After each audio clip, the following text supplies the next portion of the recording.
सह वीर्यं करवावहै तेजस्विनावधीतमस्तु मा विद्विषावहै। ॐ शान्तिः शान्तिः शान्तिः। अखण्डमण्डलाकारं व्याप्तं येन चराचरं तत्पदं दर्शितं येन तस्मै श्रीगुरवे नमः। अज्ञानतिमिरान्धस्य ज्ञानाञ्जनशलाकया चक्षुरुन्मीलितं येन तस्मै श्रीगुरवे नमः। गुरुर्ब्रह्मा गुरुर्विष्णु गुरुर्देवो महेश्वर गुरुर्साक्षात् परं ब्रह्म तस्मै श्रीगुरवे नमः। त्वमेव माता च पिता त्वमेव बन्धुश्च सखा त्वमेव विद्या द्रविणं त्वमेव सर्वं मम देवदेव। गजाननं भूतगणादिसेवितं कपितजम्बूफलचारुभक्षणं उमासुतं शोकविनाशकारकं नमामि विघ्नेश्वरपादपङ्कजं। सच्चिदानन्दरूपाय विश्वोत्पत्त्यादिहेतवे तापत्रयविनाशाय श्रीकृष्णाय वयं नमः। यं प्रवदन्तमपेतमपेतकृत्यं द्वैपायनो विरहकातरया जुहाव पुत्रेति तन्मयतया तरवो विनेदु तं सर्वभूतहृदयं मुनिमानतोऽस्मि। जन्माद्यस्तोऽन्वयादितरतः विज्ञस्वराट् तेने ब्रह्महृदाययादिकवये मुह्यन्ति यत सूरयः तेजो वारिमृतां यथा विनिमयो यत्तत् सर्गो मृषा धाम्ना तेन सदा निलस्तकुहकं सत्यं परमधीमहि सत्यं परमधीमहि।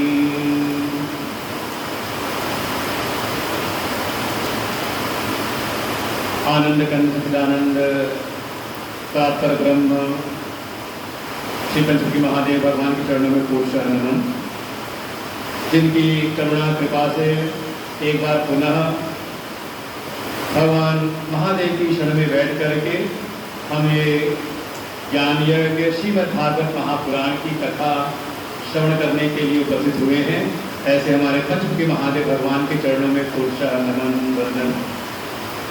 परमात्मा के विभिन्न स्वरूप प्रातः स्मरणीय परम सत्य परम वंदनीय अनंत श्री श्री सदगुरुदेव भगवान के चरणों में कोटि नमन। परम सत्य स्वामी श्री अभिधानंद जी महाराज, समुपस्थित हमारे वेद विद्यालय के आचार्य बटुकगण, समस्त भगवत भक्त, श्रद्धा भक्ति स्वरूपी मातृशक्ति, भगवान की कृपा है कि एक तो हमें ज्ञान गंगा का अवसर भी और साथ ही साथ देवताओं की प्रसन्नता भी। वैसे ऐसा माना जाता है कि कहीं यज्ञ हो रहा हो और उसमें कुछ छींटे पड़ जाए, कुछ बूंदे गिर जाए, आकाश से वर्षा हो जाए, तो कहते हैं कि यज्ञ संपन्न हुआ। यज्ञात् भवति पर्जन्य, भगवत वचनी है। श्रीमद् भगवद गीता में भगवान कहते हैं कि यज्ञ के द्वारा ही वर्षा होती है। तो लगता है कि हाँ, यज्ञ संपादन हो या यज्ञ प्रारंभ हो तो देवताओं की कृपा अगर दिखाई दे जाए, लेकिन उसमें भी भगवान की कृपा है कि उससे हम प्रभावित नहीं कि हाँ हमें छोड़ के भागना नहीं है। गुरुदेव की अहेतु कृपा है।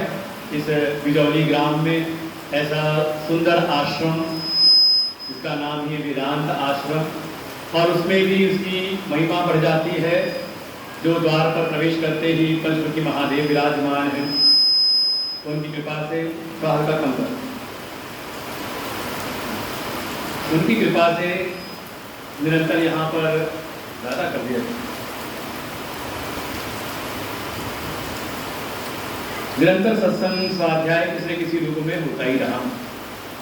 हाँ, कभी अब कहते हैं जिज्ञासु ही ना हो तो कम से कम बिजौली गांव में आश्रम है तो कम से कम गाँव वाले भी तो कभी आए कि गुरु जी बहुत दिन हो गए कथा नहीं हुई तो कथा की जाए। हाँ, ये होता है कथा हो तो चले आते हैं सुनने के लिए, लेकिन कम से कम मन में होना चाहिए, आगे कहना चाहिए गुरु जी बहुत दिन हो गए कथा नहीं हुई। तो कुछ समय तो हो गया बीच में 2, 2.5, 3 साल जब कथा नहीं हुई। पीछे शिव महापुराण कथा हुई थी स्थापना दिवस के अवसर पर 5 दिन की। इस बार मन का भाव था कि काफी समय हुआ और समय भी है पितृपक्ष का, तनागत का समय, जो ये 15 दिन हमारे होते हैं अपने पितरों के लिए, जो हमारे पूर्वज हुए, हमारे पितृ, जिनकी कृपा से हमें ये जीवन प्राप्त हुआ। तो कम से कम उनके निमित्त हम कोई श्रेष्ठ कार्य करें जिससे कि उनको फल की प्राप्ति हो। और कल तो मैं पूज्य गुरुदेव भगवान के दर्शन के लिए दिल्ली गया था, उनका कल दिल्ली में कार्यक्रम प्रारंभ हुआ और कथा भी यही श्रीमद् भागवत महापुराण और उसके अंतर्गत भी 11वां स्कंध। और बड़ा सुंदर उन्होंने विवेचन किया कि आजकल के नए जमाने के लोग हो जाते हैं, कहते हैं कि क्या फर्क फायदा होता है श्राद्ध इत्यादि करने से, पितरों के लिए हम यहाँ कुछ देंगे, पिंडदान करेंगे और उनको पता नहीं मिले ना मिले, क्या पता उनका कहीं जन्म हो चुका हो। तो बड़ा सुंदर उन्होंने एक निरूपण किया सिद्धांत का कि हमारे कितने पितृगण हैं, क्या आपको संख्या याद है, ज्ञात है? भाई हमारे न जाने कुल में कितने हुए होंगे, हमारे कितने पूर्वज हुए। हो सकता है किसी का जन्म हो चुका हो कहीं पर, उनको जीवन मिल चुका हो, लेकिन ये भी संभावना है कि उसमें शायद कुछ हो ऐसे जिनको अभी जन्म ना मिला हो, अभी वो अपने पितृलोक में ही निवास उनका है। तो जब हम ऐसे अपने पितरों के निमित्त कोई भी श्रेष्ठ कार्य इन 15 दिवस में, ये जो कनागत के दिन हैं, पितृपक्ष का जो समय है 15 दिन का, इसमें जब भी हम उनके निमित्त कोई भी चाहे कर्मकांड हो, और सबसे अच्छा तो ये है कि हम अपने पितरों की मुक्ति के लिए श्रीमद् भागवत महापुराण की कथा का श्रवण करें। कई बार हम सुनने को मिल जाता है, आचार्य लोग, ब्राह्मण लोग बता देते हैं, आपने कहा बड़ी समस्या है, बने बनाए काम हमारे बिगड़ते रहते हैं, कोई ना कोई विघ्न बाधाएं आती रहती हैं। तो ब्राह्मण लोग कहते हैं आपके जीवन में पितृ दोष लगा हुआ है, सुना होगा, पंडित लोग बता देते हैं। तो पितृ दोष क्या? यही है कि जिन पितरों की कृपा से हमें जीवन मिला और हम इस जीवन को पा करके संसार के इस विषय आदि में ऐसे डूब गए कि हमें अपने पितरों के प्रति कोई भी कर्तव्य स्मरण में नहीं रहा कि हमें अपने पितरों के लिए क्या करना चाहिए। और जब पितृ हमारे अतृप्त रहते हैं, नाराज अतृप्त होंगे तो फिर नाराज भी होंगे, और जब नाराज होते हैं तो वही पितृगण बीच बीच में कोई ना कोई विघ्न बाधा आपके जीवन में डालते हैं कि भैया कुछ हमारे लिए भी तो कुछ कोई कर्म कर लो, अपने भोग के लिए तुम दिन रात लगे हुए हो, थोड़ा ध्यान हमारा भी रख लो, कुछ हमारी तृप्ति के लिए भी, क्योंकि जब कोई अपने पितरों के निमित्त उनका स्मरण करके, उनका आवाहन करा करके कोई भी सत्कर्म करता है तो उन पितरों को भोग की प्राप्ति होती है। जैसे आप अग्नि में आहुति देते हो तो आपने जो भी सुविधा है, जौ तिल गुड़ इत्यादि मिला करके जो हवन सामग्री है उसके द्वारा आपने जो अग्नि में आहुति दी, तो वो जो आपके द्वारा दी गई आहुति है वो अग्नि देवता ले करके ग्रहण करके तत्त देवताओं को, उन देवताओं को वो पहुंचाते हैं। ऐसे ही सिद्धांत है, ऐसी भगवान की बनाई सृष्टि में एक ऐसी व्यवस्था बनी हुई है कि जब कोई इन 15 दिनों में अपने पितरों का स्मरण करके इस जगत में कोई भी दान पुण्य या कोई सत्कर्म करता है तो उसका फल उनको प्राप्त होता है। कैसे? तो कल हमारे गुरुदेव ने बड़ा सुंदर समझाया कि मुझको जाना है बंबई, पहुंच गए स्टेशन पर, लेकिन देखा भीड़ बहुत है, गाड़ी में घुसने की जगह है नहीं। फोन किया बेटे को कि यहाँ तो बड़ी मुश्किल है। बेटा समझदार था, आजकल के जमाने का था, उसने कहा चिंता ना करिए मैं देखता हूँ। और उसने देखा और झटपट देखा, कुछ तत्काल में कुछ ऐसी व्यवस्था कुछ थी कि उसमें टिकट उसको मिल गया, आजकल मिल जाता है। आजकल एक नई सिस्टम है, करंट अवेलेबिलिटी आ जाती है। कई ट्रेनें ऐसी है कि तत्काल क्या तुरंत में टिकट मिल जाता है। उसने देखा और टिकट बुक कर दिया। अब व्यवस्था के बारे में नहीं पता, ना हम पढ़े लिखे हैं, ना हमें कोई जानकारी है क्या कैसे, बस बेटे ने वहां कुछ किया, कुछ हमें बता दिया कि आपकी ये सीट नंबर हो गई है, इस कोच में ये वाली आपकी सीट है, जाकर के पहुंच जाइए। पहुंचोगे कि नहीं पहुंचोगे? कैसे मान लिया? बेटे ने बता दिया कि हाँ उसने कर दिया है, शायद एक मैसेज फोन पे आ गया, उस फोन के दम पर आप चले जाते हो। या बेटे ने बता दिया, भले आप पढ़े लिखे ना हो, अपने कोच पर गए, सीट पहुंच गए वहां पर, तो आपको सीट मिल गई। अच्छा मान लो वहां पहुंचे बंबई और संजोग कहीं प्लेटफॉर्म से किसी ने हमारी जेब मार दी, क्या करें? भोजन पानी की व्यवस्था, भोजन कैसे मिलेगा? बेटे का चिंता ना करो, आप उस होटल पे जाओ, मैं सब बुक कर दे रहा हूं। कहां पर? यहाँ बैठे बैठे बिजौली गांव में बैठे बैठे सारा काम उसने कर दिया। और आप गए, आपको होटल में कमरा भी मिल गया, कमरे में ही आपको भोजन भी मिल गया। है कि नहीं ऐसा? ऐसा दुकान जाने की जरूरत नहीं पड़ती। पहले होता था कि यहाँ कुछ बुक कराओ, जो ऑनलाइन कंपनियां कुछ बुक कराओ तो वहां शास्त्री नगर बुलाते थे, वहां पे आ जाओ, वहां पे डिलीवरी थी। लेकिन अब तो बिजौली गांव में भी आकर दे जाते हैं, कुछ भी कहीं भी बुक कर दो तो सामान यहाँ भी आ जाता है, बैठे बैठे घर पर सारा सामान आता कि नहीं आता? हाँ देखो अम्मा लोग सब गदर हिला रही कि हाँ आता है। कैसे आता है? कौन भेजता है आपको? क्या व्यवस्था है? पता है सबको? बस हमने तो बस अपना मोबाइल खोला, उसमें कंपनी देखी, उसमें हमने कोई सामान पसंद किया और उसको बुक करके पेमेंट कर दी। और पेमेंट ना भी करे तो घर पे आके सामान भी देता है, पेमेंट भी कर देता है। इसके पीछे क्या व्यवस्था है, कौन कैसे क्या कर रहा है, हमें ज्ञान नहीं उस चीज का, लेकिन फल तो मिल रहा है ना। ऐसे ही ये जो बनाई हुई व्यवस्था है, श्राद्ध की, तर्पण की, पितरों के लिए जो भी हम कार्य करते हैं, ये हमारे ऋषियों के द्वारा, परमात्मा के द्वारा बनाई गई व्यवस्था है। और इसका ज्ञान जो श्रेष्ठ आचार्य हैं, ब्राह्मण हैं, जो ऋषि लोग हैं, संत महात्मा हैं, उनको सारा सिस्टम पता है। जैसे आपको ये सारा व्यवस्था नहीं पता, इसको पता है, कहा जो आपका पढ़ा लिखा बेटा है उसको सब चीज ज्ञात है, और उसने कर दिया और आपने मान करके उसको किया और आपको उसका फल बैठे बैठे आपको फल मिल गया। तो ऐसे ही भगवान की बनाई ऐसी व्यवस्था है कि जब कोई अपने गोत्र नाम का स्मरण करते हुए, अपने को पितरों का स्मरण करके जब कोई भी यहाँ पर पुण्य दान करता है, पिंडदान करे, कोई तीर्थ हो जाकर के कोई दान पुण्य इत्यादि करे, तो उनके पितरों को प्राप्त होता है। और जब ये सत्कर्म के द्वारा उनको वहां पर भोग मिलते हैं, तो देखो यहाँ पर बेटे ने बस कुछ नंबर डाले, कुछ एंट्री की, वहां कुछ कुछ नंबर डाल दिए और वहां आपको कमरा भी मिल गया, गाड़ी में सीट भी मिल गई, आपको वहां कमरा भी मिल गया, आपको मनचाहा भोजन भी प्राप्त हो गया, सब मिला ना। अब क्या वहां से उसने भोजन भेजा था? नहीं, भोजन तो नहीं भेजा था ना उसने, केवल कुछ वहां कुछ काम किया था। तो ऐसे यहाँ पर आप कुछ कर्मकांड कराते हो ब्राह्मणों के द्वारा, लेकिन उसका जो फल है, जैसा भोग हमारे पितरों को चाहिए वैसा उनको भोग प्राप्त होता है। ऐसी सुंदर व्यवस्था भगवान ने बना रखी है। और जब उनको भोग प्राप्त होता है तो उन तृप्त हुए जो हमारे पितृगण हैं उनका फिर हमें आशीर्वाद मिलता है, और उनके आशीर्वाद से हमारे जीवन के सभी कार्य बहुत ही सुंदर रूप से चलते हैं। और क्या कहें, हमें बड़ा अच्छा अनुभव हुआ इस कथा के द्वारा। कभी एक कथा हमने सुनाई थी नोएडा में, सेक्टर 61 में। हमारे राजीव अग्रवाल जी इसके जजमान आज बैठे हुए हैं, बिल्कुल उनका भी अपना अनुभव है।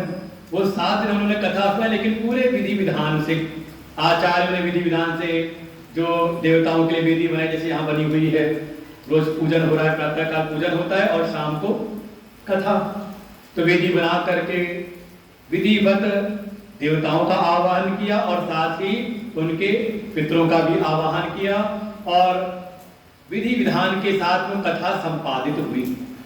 और उसका फल उनके जो पितृ थे वो परम तृप्त हुए। और परिणाम है वो हमारे राज्य जी बता सकते हैं कि क्या परिणाम है। वो कथा थी, उसके पहले उनके जीवन में जो समस्याएं आ रही थी, और वो कथा संपादित उसके बाद से जीवन में कितना चढ़ाव आया जीवन में। इसीलिए देखो सामने पीछे बैठे हुए कथा में नोएडा से आकर के बैठे हुए हैं। तो ये देखिए, ये है विश्वास। अगर आप योग्य आचार्यों के द्वारा ऐसे कृत्य करवाएं, ऐसे कर्मों को संपादित करवाएं, तो उसका निश्चित फल प्राप्त होता है। देवता भी तृप्त होते, देखो देवता तृप्त हुए ना। जो गर्मी सी लग रही थी, लाइट चली गई, गर्मी हुई, मौसम ठंडा कर दिया देवताओं ने कि अच्छा कार्य हो रहा है, अच्छे भाव से लोग बैठे हैं। और साथ ही साथ हमारे पितृ भी तृप्त होते हैं। यही श्रीमद् भागवत महापुराण की कह सकते हैं सर्वश्रेष्ठ ये महिमा है। क्या महिमा है कि आप केवल एक इस अनुष्ठान के द्वारा, श्रीमद् भागवत महापुराण के अनुष्ठान के द्वारा आप अपना आध्यात्मिक कल्याण, आप अपना स्वयं का भी कल्याण कर लेते हैं, आपको आध्यात्मिक लाभ भी मिलता है। इसी श्रीमद् भागवत महापुराण के द्वारा आपको दैविक लाभ भी मिलता है। आपने देवताओं की उपासना की, देवताओं के लिए आपने कुछ अनुष्ठान किया, उनका पूजन अर्चन किया, तो देवता भी तृप्त होकर के आप पर कृपा करते हैं। और साथ ही साथ आपके जो पितृगण हैं इस श्रीमद् भागवत महापुराण के द्वारा सबसे ज्यादा तृप्त होते हैं। तो ऐसे तीनों लाभ, हमारे अपने जीवन का परम कल्याण, आध्यात्मिक लाभ, अधिदैविक लाभ में का हमारे ऊपर देवताओं की कृपा और पितरों की कृपा हो जाए दोनों के साथ में, तो तीसरा लाभ भी है जिसे कहा अधिभौतिक लाभ। अपने इस भौतिक जगत में भी हमें संपदाओं की कोई कमी नहीं रहती। हमारे जीवन के जो भी कार्य हैं वो निर्विघ्न संपूर्ण होते हैं, और हमारे जीवन के जो भी अभाव हैं, जो भी कमियां हैं, वो देवताओं की पितरों की कृपा से सबके सब दूर हो जाते हैं। ऐसी श्रीमद् भागवत महापुराण की कथा। और कल बड़ा सुंदर हमारे गुरुदेव ने निरूपण किया। अब मान लो कोई अनुष्ठान करना है तो देखो, प्रेम भाव से हम कोई पूजन पाठ कर रहे हैं तो कोई बात नहीं, थोड़ा विधि विधान में कुछ कमी भी रह जाए तो कोई दोष नहीं। लेकिन जब हमारे मन के भीतर कोई निश्चित संकल्प है, और निश्चित संकल्प से युक्त होकर के, निश्चित संकल्प के साथ में जब आप कोई कर्म का अनुष्ठान करते हैं, तो वहां विधि विधान की अनिवार्यता होती है। उसमें फिर आप कह दो गलती हो गई तो कहा अगर कोई गलती हो गई तो फिर हमारे शास्त्र विधान करते हैं प्रायश्चित का, कि चलो ये गलती हुई है तो प्रायश्चित करो, क्योंकि आपने सकाम भाव से कर्म किया है कि नहीं। अब मान लो कोई खेत में जाए, किसान ही जाए, उसको अगर अन्न का उत्पादन करना है अपने अनुसार कि हाँ बढ़िया पैदावार हो तो क्या करना पड़ेगा, उसको जो उसकी खेती के नियम है उसके अनुसार खेती करनी पड़ेगी। अब ये थोड़ी ना कि गए खेत में जाकर के बीज बोआए, फिर याद आया लोग खेत की जुताई तो की नहीं, फिर जाके हल चला दिया उसमें, फिर कहा अरे पानी लगाया ही नहीं, अगले दिन पानी भर दे में खेत में, क्या होगा फिर? सब मुस्कुरा के समझ में आ रहा होगा कि हाँ क्या होगा। का जो होगा वह भगवान मालिक है।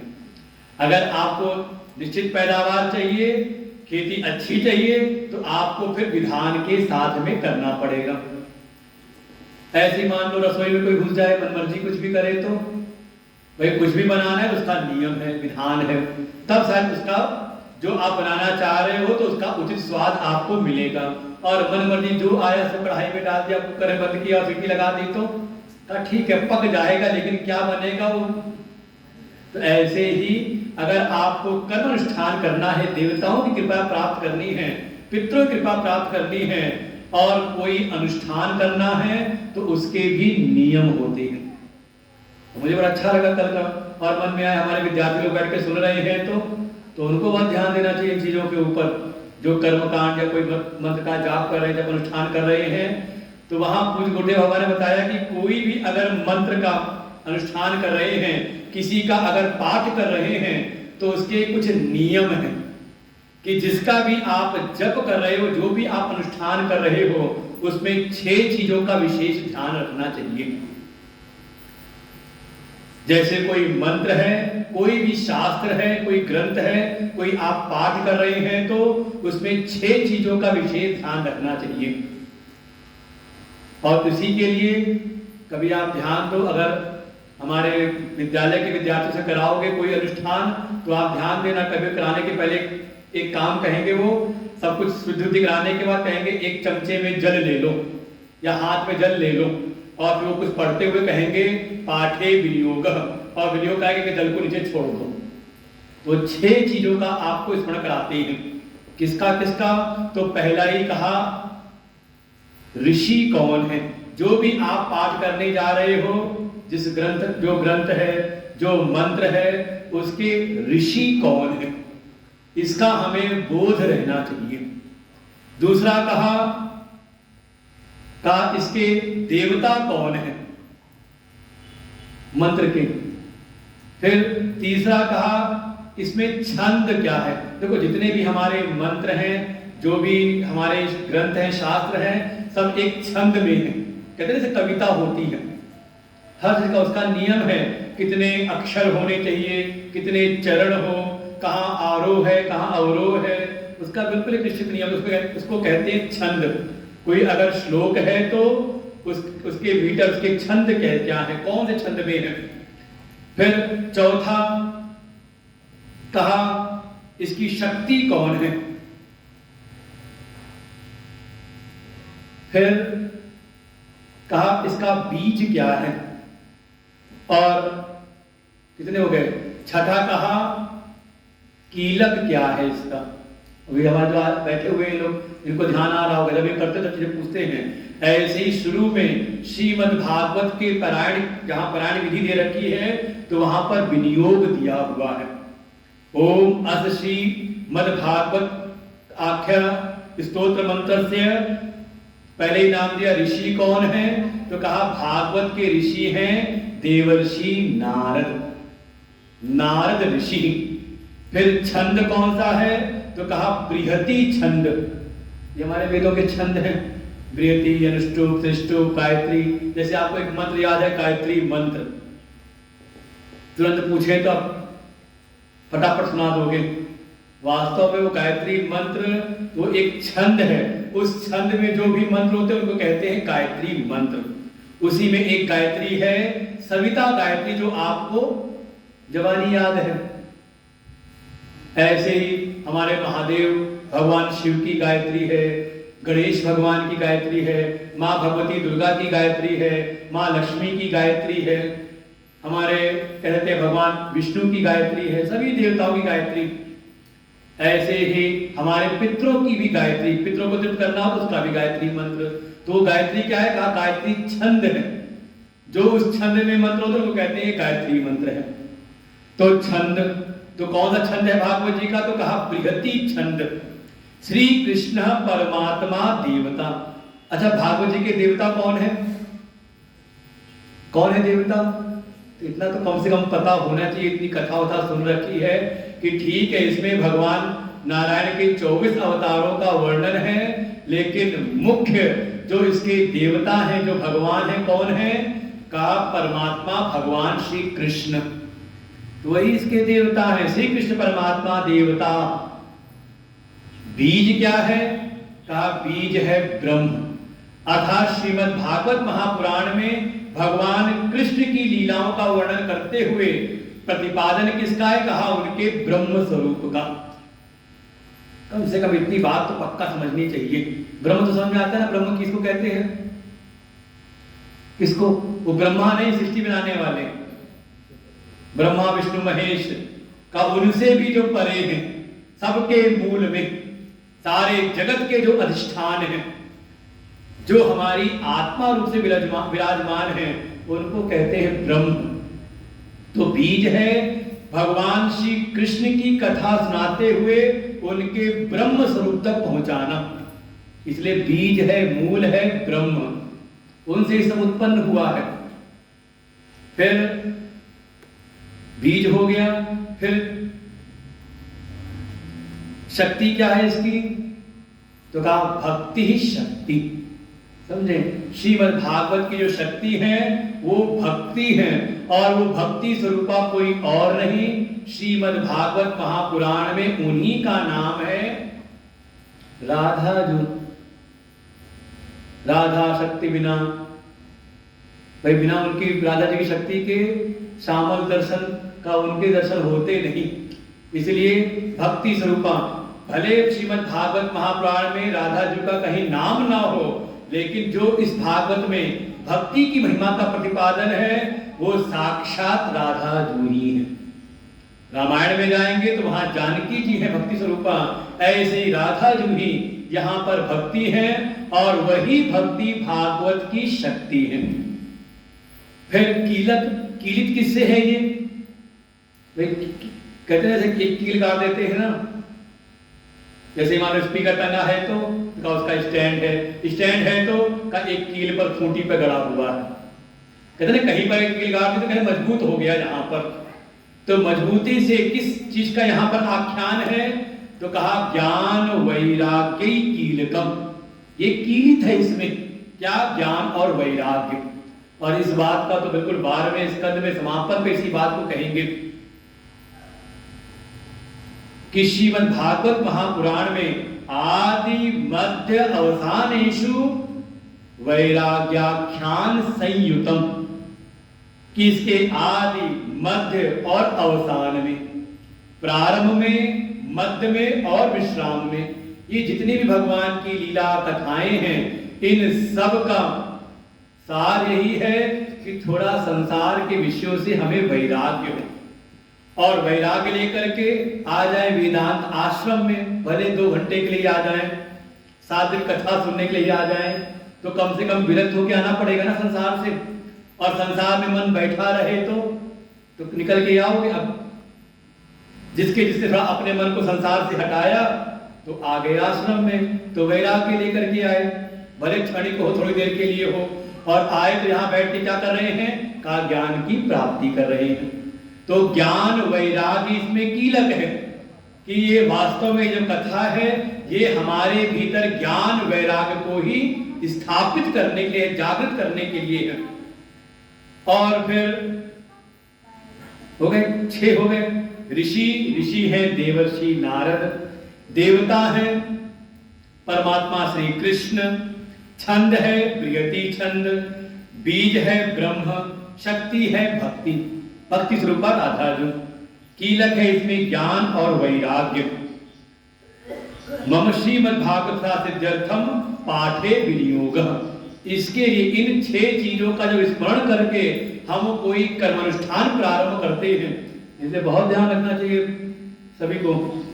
जैसे अगर कोई मंत्र का भी जाप कर रहे हैं तो, अच्छा गायत्री मंत्र जप रहे हैं तो उसके ऋषि कौन है? किसने बोला? अच्छा कल सुनकर के आए हैं तो वो बता रहे हैं, दिल्ली सुनकर के आए हैं। विश्वामित्र ऋषि हैं, उनके मंत्र दृष्टा ऋषि हैं विश्वामित्र। ऐसे ही उनके देवता का सविता देव है। इन सब का वहां पे देखो विनियोग पढ़ते हैं, उसमें ध्यान देना चाहिए इन चीजों के ऊपर। इन 6 चीजों का स्मरण करके जब हम उसके जप का, उसके पाठ का जब विनियोग करते हैं तो वास्तव में वो जो कर्म है वो फल में जाकर के हमें ले जाता है, फल की उत्पत्ति वो करता है। और उसका ध्यान ना करें तो ठीक है, कुछ तो फल मिलता ही है कुछ तो कर दो, लेकिन जब हम ठीक विधि विधान से करते हैं तो उसका निश्चित फल की प्राप्ति होती है। तो इन 6 का स्मरण करते हुए हम श्रीमद् भागवत महापुराण की कथा में प्रवेश करें, अपने अपने पितरों का स्मरण करते हुए कि हमारे कुल में अगर किसी की दुर्गति भी हो गई हो या उनकी ठीक प्रकार से उनके समय, उनके देहांत के समय पर ठीक प्रकार से कर्मकांड न कर पाए हों, अगर उनकी इस वजह से कोई अगर वो उनके अतृप्ति है, असंतोष है, तो श्रीमद् भागवत महापुराण से ऐसी प्रार्थना करते हुए कि हे भागवत भगवान, हमारे पितरों का आप कल्याण करिए। बहुत सुंदर अवसर है ये, आप सब इसको अपने मानसिक रूप से जजमान बन करके, बस नियम है कि रोज आना पड़ेगा, अब नहीं कि एक दिन आए कल्याण हो जाएगा। सातों दिन एक भाव ले आए कि हम अपने पितरों के कल्याण, अपना कल्याण भी, साथ में हमारे पूर्वजों का भी कल्याण हो। इस भाव के साथ में हम श्रीमद् भागवत महापुराण की कथा का श्रवण करें। सच्चिदानंद रूपाय विश्वोत्पत्त्यादि हेतवे तापत्रय विनाशाय श्री कृष्णाय वयं नमः। यं प्रवदन्तमनुपेतमपेतकृत्यं द्वैपायनो विरह कातरया जुहाव पुत्रेति तन्मयतया तरवो विनेदु तं सर्वभूतहृदयं मुनिमानतोऽस्मि। नैमिषे सूतमासीनम् अभिवाद्य महामतिं कथामृतसास्वाद कुशल शौनको ब्रवीत। कथा प्रारंभ होती है, परम पावन तीर्थ है नैमिषारण्य। वहां पर 88,000 ऋषि एकत्र हुए, कलिकाल के भय से निवृत्त होने के लिए, कलयुग के दोषों से बचने के लिए मन का एक भाव आया कि हम यज्ञ करें, और यज्ञ अनुष्ठान करते हुए वहां पर विराजमान है। संजोग भगवत कृपा से वहीं पर आगमन हुआ सूत जी का, जो पुराणों की कथा सुनाने में अत्यंत ही कुशल है। कथा रसास्वाद कुशल शौनको ब्रवीत, तो कथा सुनाने में अत्यंत कुशल है। और इधर ऋषियों के बीच में 88,000 ऋषियों के बीच ही एक ऋषि है जिनका नाम है शौनक ऋषि। समझे, हमारे विद्यालय का नाम, गौशाला का नाम उन्हीं के ऊपर रखा हुआ है। क्यों रखा हुआ है?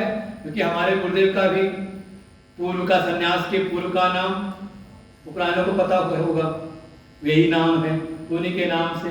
तो हमारे वेदों के ऋषि हैं, हमारे भागवत जी में उनका नाम आता है। तो ऐसे शौनक ऋषि जो पूछने में बड़े कुशल हैं। देखो, सूत भगवान सुनाने में अत्यंत कुशल है, ज्ञान भीतर कितना भी हो लेकिन सब पढ़ा नहीं सकते, ये कई बार होता है। और कुछ ऐसे हो, भले उनको ज्ञान उतना ज्यादा अच्छा ना हो, लेकिन किसी को कुछ पढ़ाना हो तो समझाना हो, बड़े अच्छे समझा देते हैं। तो ऐसे ही सुनाने में परम कुशल हैं सूत जी, और पूछने में, अब कितने लोगों के मन में प्रश्न तो खूब आते हैं कि हाँ गुरु से ये पूछना, ये मन में शंका आई है, ये बात है, लेकिन सामने गुरु जी आए तो किसी संत के पास गए तो वहां पूछ ही नहीं पाते, पूछे कैसे? तो दोनों होने चाहिए ना। तो सुनाने में कुशल, समझाने में कुशल हैं सूत जी, और पूछने में कुशल हैं शौनक जी। तो सारे ऋषियों ने शौनक ऋषि को आगे किया और उनसे कहा कि आप ही पूछिए। और जब सूत भगवान को उन्होंने बैठाया व्यासपीठ पर और बैठा करके शौनक ऋषि ने पूछा है कि हे सूत जी, बड़ी कृपा की आपने हम सबको दर्शन दिया, आपकी क्या महिमा गाई जाए। अज्ञान ध्वांत विध्वंस कोटि सूर्य समप्रभ, जैसे इस भौतिक जगत में रात्रि का घनघोर अंधकार हो, लेकिन प्रातः काल सूर्य की पहली किरण आते ही अंधकार कहाँ चला जाता है? कभी देखा उसको जाते हुए कहाँ जा रहा है? कब जैसी किरण आती है रात्रि का घनघोर अंधकार गायब हो जाता है। ऐसे ही आप जैसे संतों के बुद्धि में जो ज्ञान है उसकी तो क्या महिमा कही जाए। वो करोड़ों सूर्यों के समान प्रकाशित करने वाली है। थोड़ा हमारे भीतर भी कुछ अपना प्रकाश हमें दीजिए, जिससे हमारे भीतर का ये जो अज्ञान अंधकार है ये दूर हो जाए। ऐसी कृपा करिए, हमको थोड़ी कथाएं सुनाइए, और कथाएं भी ऐसी थोड़ा हमारे कानों को सुनने में भी अच्छी लगे, और साथ ही साथ भक्ति ज्ञान विराग आपको विवेको वर्ते महान। देखो वो 6 चीजें थी ना, तो उसमें शक्ति थी भक्ति, और कीलक थे ज्ञान और वैराग्य। देखो तीनों चीजें आप पूछ ली हैं, इसलिए भागवत जी में 3 चीजें नहीं बच सकते हो।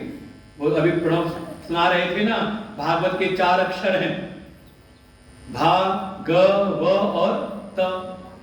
भ माने क्या सुना था अभी? भ माने अभी तो बताया, भ माने भक्ति, ग माने ज्ञान, और व माने वैराग्य। और भक्ति ज्ञान वैराग तीनों मिल गए तो त माने कहा, फिर वो तत्व ज्ञान प्राप्त करके तर जाता है संसार से। तो तरना है कि नहीं? तरना है या मरना है? तरना है। तरना है तो फिर भक्ति ज्ञान और वैराग्य भीतर बैठाना पड़ेगा, और उसके लिए श्रीमद् भागवत महापुराण की महिमा है। देखो यही चीज पूछी है, भक्ति ज्ञान विराग आपको विवेको वर्ते महान, माया मोह निराशश्च वैष्णवे क्रियते कृतम्। श्रवण जी ने कहा, हे सूत जी, इसी माया के जंजाल में, इस माया संसार में ही जैसे संसार के जो प्राणी हैं इसी माया जंजाल में फंस करके माया के बंधनों में फंस जाते हैं, लेकिन इसी माया के जंजाल में तो संत भी रहते हैं ना। वो फंसे हैं इस माया के जंजाल में, कहा इसी माया संसार में रहते हुए, कहा वो जो संत हैं, कहा इस माया मोह से वो फंसते नहीं, बल्कि उससे तरे रहते हैं, ऊपर उठे रहते हैं। उनको संसार की माया मोह के बंधन नहीं बांधते। दुनिया वाले कितने अभी मोह करें, का महात्माओं को किसी से मोह नहीं होता कि होता है, तो समझ में। तो पूछा कि इसी माया मोह रूपी संसार में वो संत लोग कैसे रहते हैं, आप हमको वो साधन बता दीजिए। और तो और इस कलयुग के घोर जो ये इसका दुष्कर जो प्रभाव है कि कलयुग में अपने मन को शुद्ध रख पाना आसान लगता नहीं, नियम का पालन कर पाना बड़ा मुश्किल लगता है। आप बताइए, इस संसार में रहते रहते ही, आप कह लो आपके मन की बात, घर परिवार के में रहते हुए ही कैसे हम भगवान की प्राप्ति करें, कैसे अपने मन को हम शुद्ध करें। श्रेयसाम यद् भवेत् श्रेयः पावना नाम च पावनम, कैसे अपने मन को हम पवित्र करें, पवित्र से पवित्र करें, कैसे हम अपने जीवन का परम कल्याण करें, कैसे भगवान की हमें प्राप्ति हो, आप हमें वो साधन बताइए। और एक बात कहते हैं जो शौनक आदि ऋषि कहते हैं, हमें पता है इस संसार में किसी को चिंतामणि मिल जाए ना, एक मणि है चिंतामणि, नाम सुना कि नहीं? क्या होता है चिंतामणि से? मिल जाए तो कहा, किसी को चिंतामणि मिल जाए तो इसको उसको इस संसार के सारे सुख मिल जाते हैं। जैसे एक पारस मणि होती है, क्या करती पारस मणि? इसको छुआ स्पर्श करा दोगे ना पारस मणि से, तो ये लोहे का जो है ना, ये सोने का हो जाएगा। चाहिए वो पारस मणि, तो आप सोना बनाने की ऐसी चिंतामणि का है कि चिंतामणि की कृपा हो जाए तो उसको उसके संसार के सारे सुख मिल जाते हैं। चिंतामणि लोक सुखम, उसको इस लोक के सारे सुख मिल जाते हैं, जीवन में कोई कमी नहीं। चाहिए चिंतामणि? हम बता तो देंगे, लेकिन ऐसा ना फाड़ के ले जाओ हमारे यहाँ से। हमारे आश्रम में रखी हुई चिंतामणि देखो, इसलिए जो जो सोचते सब होता चला जाता है, बढ़िया सबका सब। चाहिए चिंतामणि? कहा गुरु जी यही बता दो चिंतामणि कहाँ रखी है। पहले रात में 2 लोग आ गए, चलो कहाँ रखी चिंतामणि? ऐसी कहा किसी को मिल जाए कल्प वृक्ष, तो कल्पवृक्ष का नाम सुना होगा। जैसे चिंतामणि से इस लोक का सुख, किसी को कल्पवृक्ष मिल जाए तो कहते उसको स्वर्ग की संपदा प्राप्त हो जाती है। लेकिन सारी संपदाएं संसार की प्राप्त हो जाएं, चाहे इस लोक की चाहे परलोक की, लेकिन अगर मन हमारा दुखी है तो, मन में चिंता बैठी हुई है तो कहा सारा ये सारी संपदाएं भी फिर वो रास नहीं आती। लेकिन इस संसार में, इस जगत में अगर कोई सद्गुरु प्राप्त हो जाए, कोई ज्ञानी महापुरुष प्राप्त हो जाए, तो उनकी कृपा से उसको तो इस लोक का सुख, उसका परलोक सुधरता है, इस लोक में भी सुखी, परलोक का भी उसका सुख, और साथ ही साथ उसके मन की सारी कुंठाएं कहा दूर हो जाती हैं। वास्तव में अगर मन सुखी ना हो, मन अगर दुखी हो, मन अगर विचलित हो, तो आपको बाहर बढ़िया 56 भोग भी मिल रहा हो, उसका भी स्वाद नहीं लगता। बढ़िया से बढ़िया सारी सुविधाएं भी मिल जाएं तो भी आप उसका रस नहीं ले पाते।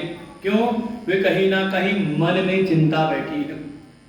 शौनक आदि ऋषि कहते हैं, हे सूत जी, आप जैसे कोई सद्गुरु जिसको मिल जाए उसको तो साक्षात वैकुंठ की प्राप्ति हो जाती है, उसके मन की सारी कुंठाएं मिट जाती हैं। इसलिए हम पर कृपा करके हमें कथा सुनाइए। और जब कथाओं के बारे में पूछा सूत जी, तो वाकई सबसे बड़ी सेवा यही है संतों की कि आप उनसे कभी कभी ज्ञान की बात पूछो, उनसे कथा सुनो, उनसे सत्संग कराओ, तो सबसे ज्यादा कृपा करते हैं संत लोग। सूत जी तो बड़े प्रसन्न हुए, कहा आपने तो बड़ा सुंदर प्रश्न पूछा है, मैं तो बैठो मैं बताता हूं। अगर आपको परम कल्याण अपना करना हो, इस लोक का भी सुख, परलोक का भी सुख और मन की समस्त चिंताओं से अगर आपको मुक्त होना हो, तो उपाय तो एक ही है, श्रीमद् भागवत शास्त्रम करो कीलेन भाषितम, जो स्वयं महामुनि सुखदेव जी ने सुनाई थी राजा परीक्षित को, उस श्रीमद् भागवत महापुराण की कथा सुनो। एतस्मात् परम किंचित मन शुद्धै न विद्यते, जन्मांतरे भवेत् पुण्यम तदा भागवतम लभेत। इस भागवत से बढ़कर के मन की शुद्धि का कोई उपाय नहीं, तत्काल ही ये हमारे मन को शुद्ध कर देता है। और जिसका मन शुद्ध हो जाए तो का उसको फिर भगवान की प्राप्ति में देर नहीं लगती। निर्मल मन जन सो मोहि पावा, मोहि न कपट छल छिद्र न। भगवान खुद कहते मुझको तो निर्मल मन वाले प्रिय हैं, और जिसका मन निर्मल हो जाए उसको भगवत प्राप्ति में देर नहीं लगती, तत्काल ही प्राप्ति होती है। और इस श्रीमद् भागवत के बाद तत्काल ही मन की शुद्धि होती है, और मन शुद्ध हो जाए तो जीव को भगवान की प्राप्ति, तत्काल ही उसका परम कल्याण हो जाता है। अरे इसकी तो ऐसी महिमा है, महाराज जी सुना रहे थे कि जिस सभा में, जिस पंडाल में, पंडाल क्या लगाओ सभाई लगी होगी उस समय, तो महामुनि सुखदेव कथा सुना रहे थे, परीक्षित को खबर मिल गई, देवताओं के पास में पहुंच गई। वो सारे देवता बढ़िया बढ़िया अपना आभूषण सजा करके अपने आप को, और बढ़िया विमान पे बैठ के पहुंच गए कथा की सभा में। और सुखदेव जी से कहा, अरे सुखदेव जी आप क्यों कथा सुना रहे हैं? उनको शाप लगा है, आज से 7 दिन मृत्यु होगी इनकी, इसीलिए तो।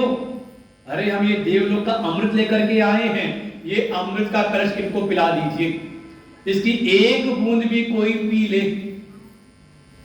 का उसको तक्षक क्या, तक्षक का बाप भी डस ले, तक्षक का बाप भी डस ले, अरे सारे दुनिया के सांप आके डस ले, उसका कुछ नहीं होने वाला। हम पूरा कलश दे रहे हैं, बदले में कथा हमको दे दीजिए। लेकिन जब इस प्रकार की बात सुनी, सुखदेव जी ने देखा कैसे स्वार्थी देवता हैं, अपने लाभ के लिए। देवता भी बड़े स्वार्थी होते, वो नहीं चाहते कि इस मर्तलोक का प्राणी उनसे ऊपर उठ जाए। भाई आप मान लो तर गए तो इन बच्चों को पीछे भेज दो, सबको उठा के पीछे भेज दो जो बोल रहे हैं, सबको पीछे भेजो, पीछे चलो चलो चलो चलो। श्री राम जय राम जय जय राम, श्री राम जय राम जय जय राम। आगे लगा खाली उसको आगे आ जाओ, क्यों बिल्कुल चिपक के बैठे हुए, जगह पूरी खाली हो गई, आ जाओ आगे रखो। ऐसे आगे आते रहो भगवान के मार्ग पर, लेकिन भगवान मिल भी जाएंगे।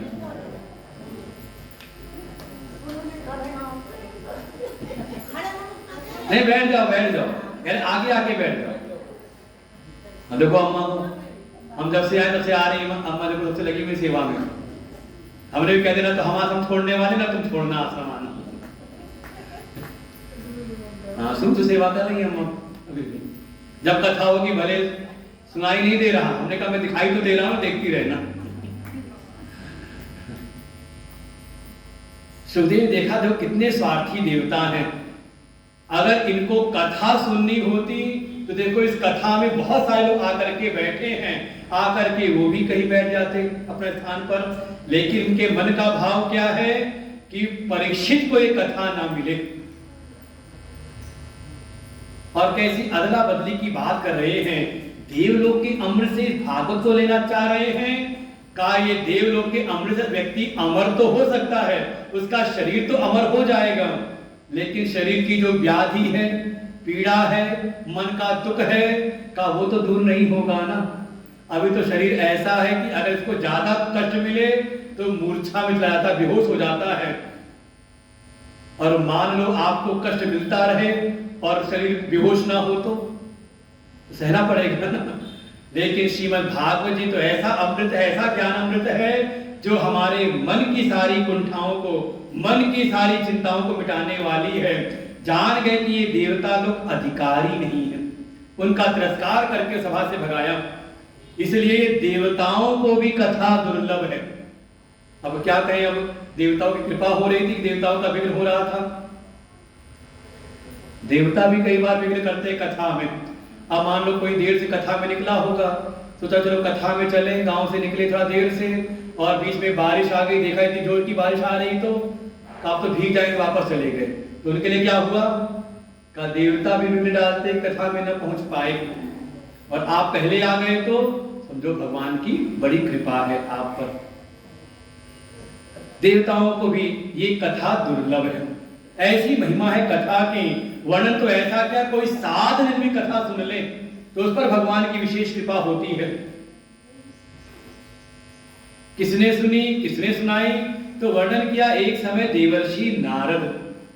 देवर्षि नारद देव लोक से आ गए, इस मर्त लोक पर बड़ी महिमा सुनी थी पृथ्वी लोक की, यहाँ बड़े सुंदर सुंदर नदियां हैं, बड़े सुंदर सुंदर तीर्थ हैं जहां तत्काल ही भगवान की प्राप्ति होती है।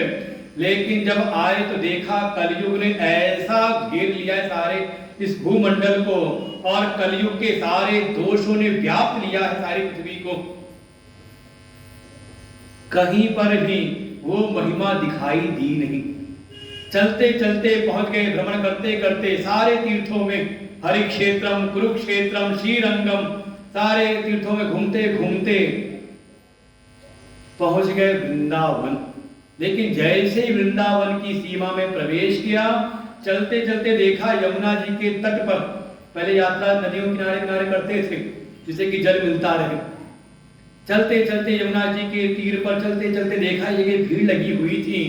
बड़े कौतूहल से निकलते हुए जा रहे थे, तब तक वहां भीड़ से ही एक देवी ने पुकारा, भो भो साधो क्षणं तिष्ठ मच्चिंतामपि नाशय दर्शनं तव लोकस्य सर्वथा अगहरं परम। वो देवी ने पुकारा, अरे अरे महात्मा हे संत भगवंत, तो इधर रुक जाओ, यहाँ पर थोड़ा रुक करके मेरी चिंताओं का भी आप नाश करो। मेरे मन में बड़ी व्यथा है, और आप जैसे संतों के तो दर्शन मात्र से ही सारे पाप ताप कर जाते हैं। थोड़ा मेरे पास रुक जाइए, और तो और आप जैसे संतों के अगर कुछ उपदेश मिल जाए, ज्ञानोपदेश मिल जाए, तो तब तो जीव का परम कल्याण हो जाता है। थोड़ा मेरे पास रुक करके थोड़ा मुझ पर भी कल्याण करिए। यदा भाग्यम भवेत् भूरि भवतो दर्शनम तदा। बिल्कुल ये हमारे शास्त्र भागवत जी प्रमाण है, संतों के दर्शन का फल है, हमारे जन्म जन्मांतर के पाप कट जाते हैं। संतों की थोड़ी सेवा मिल जाए तो पुण्यों का अर्जन होता है, जो पुण्य जीवन में सुख देते हैं। लेकिन परम कल्याण तो तब है जब उनसे कुछ ज्ञान का उपदेश प्राप्त हो जाए। बहुधा तब वाक्य न दुख शांतिर भविष्यति, आपके मुख से अगर कुछ सुनने को मिल जाए वो तो सर्वदा दुख की शांति करता है। ऐसी महिमा आप संतों की है, लेकिन वो संत भी सबको प्राप्त नहीं होते। यदा भाग्यम भवेत् भूरि, जब किसी के जन्म जन्मांतरों के जो पुण्यों का के द्वारा भाग्योदय होता है तो उसको संतों के दर्शन प्राप्त होते हैं, संतों का उपदेश प्राप्त होता है। हम पर कृपा करिए। वो देवर्षि नारद ने पूछा, आप हैं कौन, फिर बताइए तो अपने बारे में। तो उसने अपना परिचय दिया, अहम भक्ति रीति ख्यातो इमो में तनयो मतो ज्ञान वैराग्य नाम मानो। अरे मेरा नाम भक्ति है और ये दोनों जो मेरे सामने वृद्ध लेटे हुए हैं ये कोई और नहीं, मेरे दो पुत्र हैं। क्या नाम है? ज्ञान और वैराग्य। देखो फिर आ गए, ज्ञान वैराग्य और उनकी मां भक्ति। लेकिन दृश्य कैसा है कि माता तो युवा है, जवान है, और बच्चे बूढ़े हैं। कहीं देखा है ऐसा? अर्थात भक्ति तो युवा है, भक्ति तो तंदुरुस्त है, स्वस्थ है, लेकिन ज्ञान वैराग्य अचेत पड़े हुए हैं।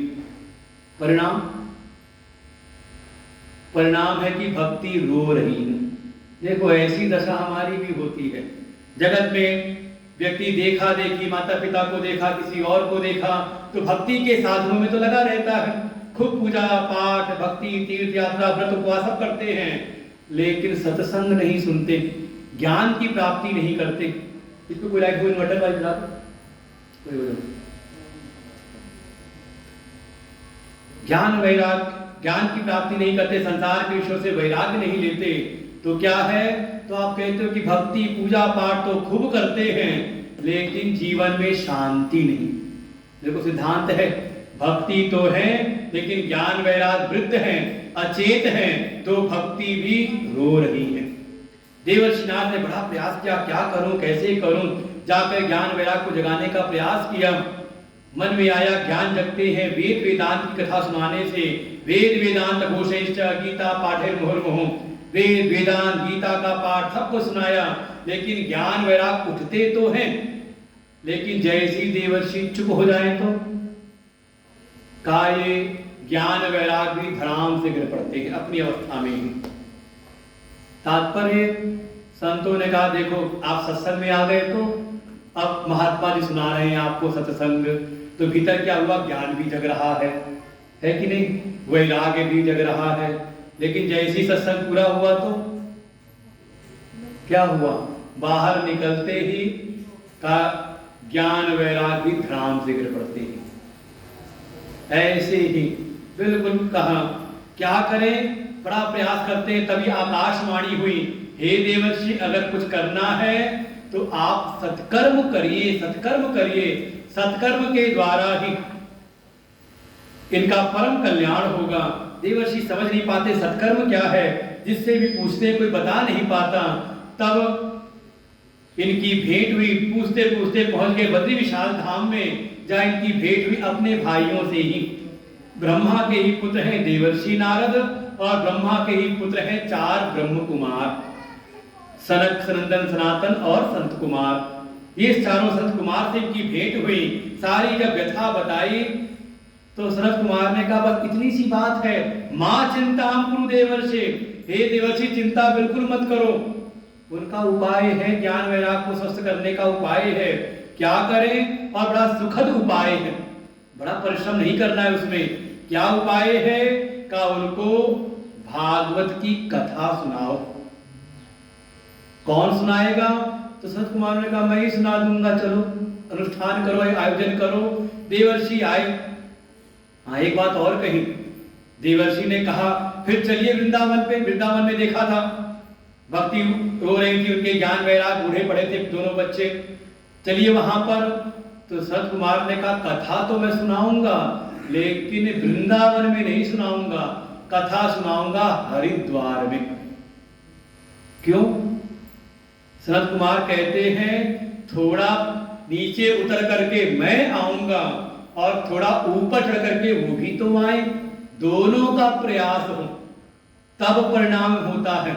ये थोड़ा कि गुरु जी की कृपा हो जाए घर में बैठे बैठे। कल ही परसों कोई कह रहा था हमसे, आपकी कृपा हो जाए, आपकी कृपा कम हो गई है। हमने कहा जितना दूर जाते हो ना तुम्हारी फ्रीक्वेंसी कम होती चली जाती है। होता है ना मोबाइल का ऐसे ही कुछ नेटवर्क कुछ दूरी तक रहता है और दूरी से जितना दूरी बढ़ाते चले जाओ तो नेटवर्क कम हो जाते हैं ना, हल्के हो जाते हैं। तो ऐसे ही है, हमने कहा तुमने दूरी ज्यादा बना रखी, ज्यादा दूर चले गए हो ना, इसलिए कृपा हमारी पहुंच नहीं पाती वहां तक। थोड़ा निरंतर पास भी आते रहा करो। संत कुमारों ने कहा कि थोड़ा प्रयास मैं करूं, वक्ता भी प्रयास करे, गुरु जी भी प्रयास करे और जो शिष्य है जो साधक है वो भी प्रयास करे। जब दोनों का सम्मिलित प्रयास होता है तो निश्चित फल की प्राप्ति होती है। इसलिए आ जाओ हरिद्वार में और देखो बैठे बद्रीनाथ में और भक्ति ज्ञान वैराग्य है वृंदावन में, दोनों के बिल्कुल बीचों बीच है हरिद्वार। और गंगा जी के तट पर आ गए सनत कुमार जी, वहीं पर देवर्षि नाग ने भागवत कथा का आयोजन कराया। सारे ऋषि मुनि एकत्र होने लगे और वहां पर जब कथा सुनानी शुरू की तो सबसे पहले कथा के महात्म को सुनाया है। अधते वर्णते अस्माभि महिमा शुक शास्त्रः। सबसे पहले कहा कि मैं इस कथा की महिमा को प्रकट करता हूं। और महिमा क्या है? का यस्य श्रवण मात्रेण मुक्ति करतले स्थितः। का इस भागवत के श्रवण मात्र से ही जो मुक्ति है आपके लिए सहज हो जाती है।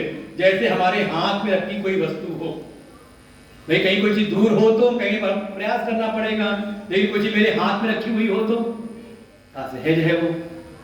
ऐसे ही का मुक्ति अत्यंत ही सहज हो जाती है। और तो और सबसे बड़ा लाभ तो ये है, सदा सेव्या श्रीमद्भागवती कथा यस्याः श्रवण मात्रेण हरिश्चित्तम समाश्रयेत। इस कथा का बारंबार जो श्रवण करते हैं, बार बार सुनते कथा को, तो भगवान श्री हरि उसके हृदय में ही अपना निवास बना लेते हैं। ऐसी महिमा है। तो भगवान की प्राप्ति करनी है हृदय में, तो उपाय है कथा सुनते रहो, बार बार सुनते रहो, जितनी बार सुनने को मिलती रहे। और यहाँ तो वर्णन किया पूरी भागवत की महिमा का। इस भागवत जी में 18,000 श्लोक हैं, 335 अध्याय के अंतर्गत, और ये 335 अध्याय 12 स्कंधों के अंतर्गत है। जैसे एक तना पेड़ होता है, उसका एक मूल, एक तना है मोटा तना, फिर उससे निकलते हैं 12 मोटी मोटी शाखाएं निकलती हैं। तो ऐसे ही भागवत रूपी पेड़ से मोटे मोटे 12 स्कंध निकलते हैं। फिर उनमें से पतली पतली शाखाएं कितनी 335 शाखाएं निकलती हैं। और फिर उन्हीं में भागवत के 18,000 श्लोक, उनके पत्ते हैं, हजारों हजार पत्ते। और फिर उसी में जो हमारी राधा जो हैं, भगवान श्री कृष्ण हैं, उनकी भक्ति, उनका ज्ञान का ऐसे फल उस वृक्ष में लगते हैं। ऐसे सुंदर भागवत का कलेवर बताया। अरे कोई इसको सुने तो एक बार इसका पाठ करे, एक श्लोक का भी, आधे श्लोक का भी पाठ कर ले। अरे पाप तो क्या उससे दूर हो जाते हैं, नजदीक नहीं फटकते उससे पाप। और कहा बिल्कुल 4 मुख्य साधन बताए। भगवान को प्रसन्न करना है तो 4 चीजें जीवन में करते रहना चाहिए। उक्तम भागवतम नित्यम कृतम च हरिचिंतनम तुलसी पोषणम चैव धेनुनाम सेवनम समम। अगर अपने जीवन का परम कल्याण करना है, भगवान की कृपा प्राप्त करनी है, तो थोड़ा भगवान की सेवा तो करें, भगवान के बारे में जाने। तो भगवान को क्या प्रिय है? तो भगवान को 4 चीजें अति प्रिय हैं। कौन कौन सी? तो पहले ही का उत्तम भागवतम नित्यम। ये जो भागवत की महिमा सुन रहे हो ना, इसका नित्य निरंतर इसका स्वाध्याय चिंतन का पहला साधन तो यही है। भागवत सुनते रहो बारंबार, जितनी बार सुनने को मिल जाए। अभी कल कोई कह रहा था, कुछ बात आई कथा कराने, कब तक कराएंगे? तो कहा मरने तक, ऐसे ही बोला, जब तक मर नहीं जाते। हमने कहा नहीं, मरते दम तक सुनते रहो जब तक। तो क्या है, भागवत सुनते हैं, जितना सुनने को मिल जाए कथा और ये तो कृपा है गुरुदेव भगवान की, पद्मी महादेव भगवान की, कि हमारे पास ऐसा आश्रम है जहाँ ऐसे संत हैं जो कथा सुनाते रहते हैं। और आप लोग कहो अगर सुनने का मन हो तो और संतों को भी आ सकते हैं। जैसे हमारे लखनऊ आश्रम में है, निरंतर कोई ना कोई संत आते हैं, 15 दिन के लिए कोई आते हैं, 1 महीने के लिए, और वहाँ जो गांव के बगल लोग आते हैं कथा सुनाते रहते हैं। तो इच्छा हो तो व्यवस्था यहाँ पे भी हो सकती है, बढ़िया तो हो ही गया है 12 महीने के लिए ऐसी मंच लगा रहेगा, बस कथा सुनते रहो रोज रोज हर दिन। लेकिन फिर आना भी पड़ेगा, तो सुनना है। तो पहला ही है उत्तम भागवत की कथा निरंतर सुनते रहो। फिर जो कथा सुनी है थोड़ा उसका चिंतन भी तो करो। ये थोड़ा कथा सुनी, जैसे मान लो कहीं जाते हो ना दावत में, बारात में गए, कहीं दावत में गए और वहां जो देखा सुना सबसे बातचीत हुई, तो घर आके क्या करते हो? सबसे पहले घर में आकर के चाय का प्याला लिया और पति पत्नी घर परिवार के बहू बेटे सब बैठे, वहां ऐसा हो रहा था, वो ऐसे बनकर आया था, वो ऐसे बनकर ठन करके आई थी। करते कि नहीं करते? जो गए वहां देखा सुना, घर आके खूब चर्चा करते हो। ऐसे ही भागवत जो सुनी है थोड़ा घर में भी बैठ के चिंतन करो। हरि चिंतनम, थोड़ा भगवान का चिंतन तो करो। चिंतन करें हम दुनिया का और कृपा मिल जाए भगवान की, कहां से होगी? तो 2 हो गए ना। पहले तो भागवत की कथा सुनो और जो कथा सुनी उसका समय समय पर चिंतन करते हो। हम तो कह रहे हैं कुछ ना करो, कम से कम हर महीने अपने अपने घर में सब ठान लो कि हाँ आज हमारे घर में कथा होगी, आज हमारे घर में कथा होगी, हमारे घर में कथा होगी। एक दिन के लिए कर सकते कि नहीं कर सकते?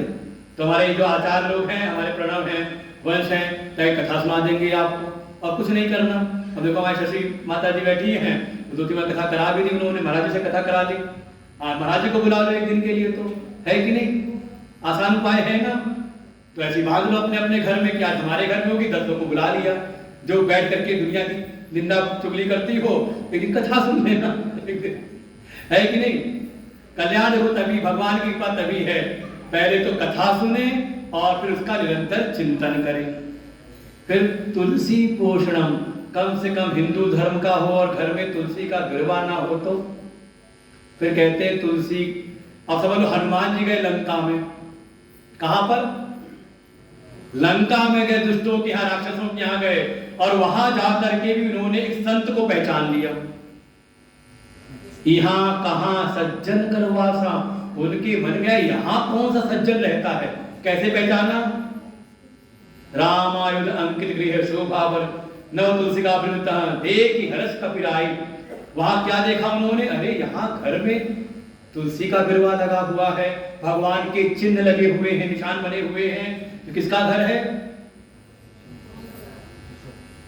हाँ, कहा कोई संत रहते हैं।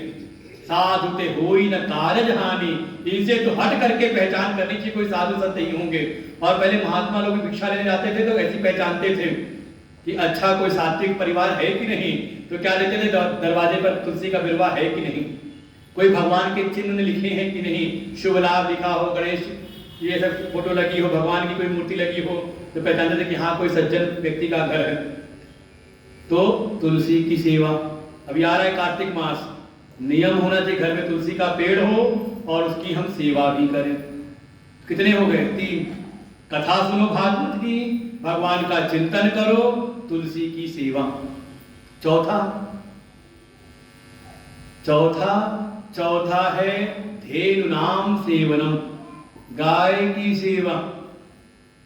गाय की सेवा कहते हैं, हमारे यहाँ भी गाय पलती है, गाय हमने पाल रखी है। कब तक?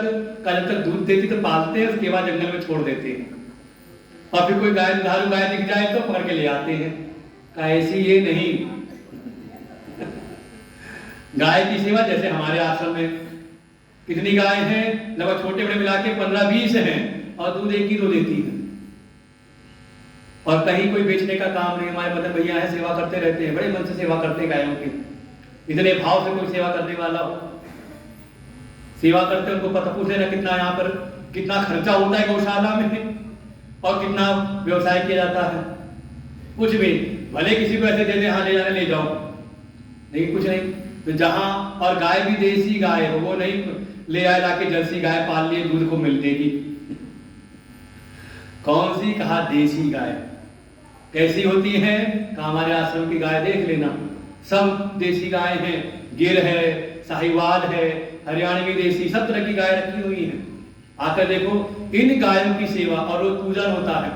हमारे विद्यार्थी लोग रोज सुबह अपना संध्या वंदन करते हैं, भगवान महादेव का अभिषेक करते हैं, यज्ञ करते हैं रोज, और रोज ही गाय की पूजा होती है। हम लोग कई बार कोई मारते हुए दिख जाता है मेरे को, तो बहुत डांटता हूँ मैं कई बार कह देता हूँ कि ये कोई जानवर की सेवा नहीं कर रहे हो, गाय है हमारे लिए पूज्य है। जैसे हम भगवान की सेवा करते हैं उसी तरह से सेवा करनी, बढ़िया उनको खिलाना, भोजन की अच्छी व्यवस्था, उनकी खाने पीने की जो चारे की रहती है वो व्यवस्था अच्छी हो। तो यहाँ अगर आप अपनी कुछ पूंजी लगाते हो, अपनी सेवा भेजते हो, तो इस सेवा से भगवान प्रसन्न होते हैं।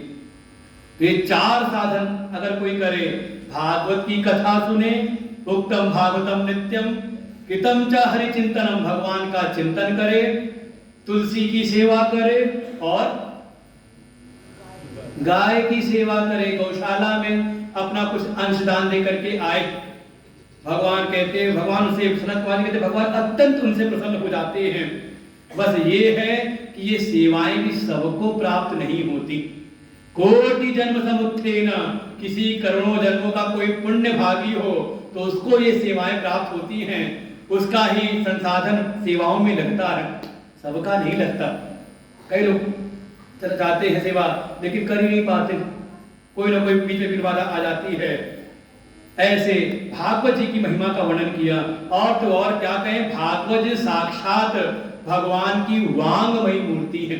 जैसे मंदिर में भगवान की कोई पत्थर की, कोई धातु की ऐसी मूर्तियां रहती है, विग्रह होता है, ऐसी जो भागवत जी हैं ये भगवान की शब्दमयी मूर्ति है।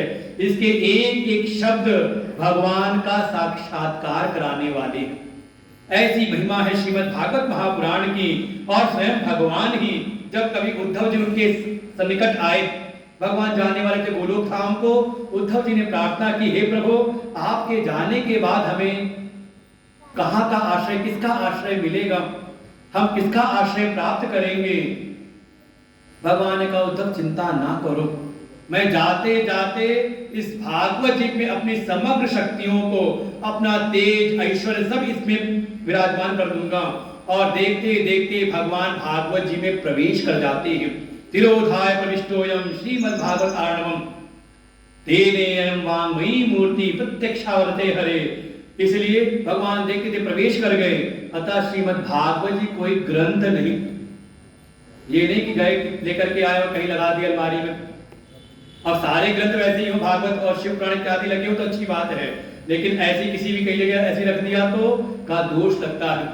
ये साक्षात भगवान स्वरूप हैं, इनको रखें तो आदर पूर्वक कपड़े में कलेवर में लपेट करके उच्च स्थान पर रखें, नित्य खोल करके इनका दर्शन करें, इनकी साफ सफाई सेवा करें, इनका दर्शन करें, इनका पाठ कर सके तो पाठ करें, और नहीं तो कभी आकर के इनकी कथा सुने। घर में बुला लें आचार्य को, कि आज हमारे यहाँ अपने 10-15-20 मोहल्ले को बुला लिया और आचार्य को हमारे बुला लिया यहाँ से, चलो आज ये वाली हमें कथा सुना दीजिए। परिणाम का भगवान परम प्रसन्न हो जाते हैं, अपनी समस्त कृपा उसको देते हैं, उसके जीवन में किसी प्रकार का कोई कष्ट संकट नहीं आता। ये भागवत जी की महिमा सुनाई रहे थे सनत कुमार जी, तभी देखा क्या वहीं उनके बीच में ही भक्ति सुतौ तौ तरुणौ गृहीत्वा प्रेमैकरूपा सहसा विरासी श्री कृष्ण गोविंद हरे मुरारे नाथेति नामानि मुहुर्वदन्ति। अरे वो सारी कथा के बीच में ही वो भक्ति अपने दोनों पुत्रों के साथ में, कौन है पुत्र उनके? ज्ञान और वैराग्य, उन दोनों पुत्रों के साथ में भक्ति वहां प्रकट हो गई। और प्रकट होकर के श्री कृष्ण गोविंद हरे मुरारे, हे नाथ नारायण वासुदेवा ऐसे कीर्तन गाने लगे। और सभी लोग आश्चर्यचकित हो गए, अरे ये कहां से आ गई। सबने पूछा कथम प्रतिष्ठाम कथम आगतेयम, सारे ऋषियों ने पूछा सनत कुमार से, अरे ये कैसे आ गए, कहां से उत्पन्न हो गए। सनत कुमारों ने कहा, अरे देवर्षि क्या बताऊं, ये कथा से प्रकट हुए हैं। एवं गिराता ऊचु कुमारा वचनम तदानी कथा धतो निष्पतिता धुनेयम, ये कथा के सार से प्रकट हुई है, जहां कथा के अर्थ को प्रकट किया जाए। देखो, खुद उठा के पढ़ोगे तो संस्कृत में है, हिंदी का अर्थ पढ़ो तो भी उतना समझ में नहीं आता, लेकिन यही कथा जब किसी संत के पास आकर सुनते हैं तो उसको अच्छी प्रकार से समझा करके बताते हैं, उसके अर्थ को, उसके रहस्य को प्रकट करते हैं। और जहां कथा के रहस्य अर्थ प्रकट होते हैं, वहीं पर भक्ति, ज्ञान, वैराग्य तीनों प्रकट हो जाते हैं। वो भक्ति ने पूछा, हे सनत कुमार, यहाँ आपने सबको बैठने की उचित व्यवस्था कर रखी है कि ब्रह्मचारी लोग यहाँ बैठेंगे, पुरुष वर्ग उधर बैठेंगे, माताएं यहाँ बैठेंगी, व्यवस्था कर रखी है। ऐसी हमें बताइए, हम कहाँ पर बैठे? वाह हम प्रतिष्ठा मिथुना भवन्तु, हमें बताइए हम कहाँ पर विराजमान हों, क्योंकि हमें यहाँ तो कहीं जगह दिखाई नहीं देती, खचा खचा जो सभा भरी रही होगी लोगों से, हम कहाँ पर बैठे? जब ऐसे पूछा, संत कुमार ने कहा, हे देवी, साकं प्रतिष्ठस्स सुदयी संशया निरंतरम वैष्णव मानसानि। सनत कुमारों ने कहा, हे देवी, हे भक्ति महारानी, आप अपने दोनों पुत्रों के साथ, अपने दोनों पुत्र ज्ञान वैराग्य के साथ में यहाँ जितने भी शुद्धि श्रोता बैठे हुए हैं, जो भक्ति भाव के साथ में, श्रद्धा भाव के साथ में बैठ करके कथा सुन रहे हैं, आप उनके हृदय में जाकर के विराजमान हो जाइए। और भक्ति अपने दोनों पुत्रों के साथ में वहां बैठे सभी श्रोताओं के हृदय में बैठ जाती है। ये है भागवत जी का पहला आध्यात्मिक लाभ। इसको समझाया इस कथा के द्वारा कि जब कोई श्रोता, कोई भक्त, कोई साधक श्रद्धा से युक्त होकर के कथा पंडाल में आके कथा को सुनता है, तो उसके जीवन में ये पहला लाभ आता है कि भक्ति अपने दोनों पुत्रों के साथ में उसके हृदय में विराजमान हो जाती है। तो आप सबके हृदय में विराजमान हो गई, लेकिन 7 दिन कथा सुनते रहे ना, क्योंकि अभी हल्की हल्की बैठी है ना, अब कहीं पूरी कथा नहीं सुनी तो उठ के चली जाएगी उसके हृदय में जो 7 दिन कथा सुनेगा। जितनी ज्यादा कथा सुनेगा, इधर पूरा ध्यान रखना, ये नहीं कि आज आके बैठ गए तो चल लिए। अभी तो महा की कथा हो रही, महिमा बता रहे हैं, कथा तो कल से शुरू करेंगे। ऐसे वहां पर कीर्तन प्रारंभ हो गया, स्वयं भगवान निज लोकम प्रत्यज्य भगवान भक्तवत्सल, और ऐसा वहां सुंदर वातावरण हो गया, सभी भक्ति भाव से भगवान का कीर्तन करने लगे, और उस कीर्तन का ऐसा वातावरण बन गया वहां पर, स्वयं भगवान अपने लोक का त्याग करके, निज लोकम परित्यज्य, अपने लोक का त्याग करके स्वयं भगवान, क्योंकि भगवान कौन है? कहा भक्त वत्सल, अपने भक्तों पर कृपा करने वाले, प्रेम करने वाले, अनुराग करने वाले, उन पर उपकार करने वाले, ऐसे भक्त वत्सल भगवान भी वहीं पर उपस्थित हो गए। बोले सच्चिदानंद भगवान की, श्री कृष्ण गोविंद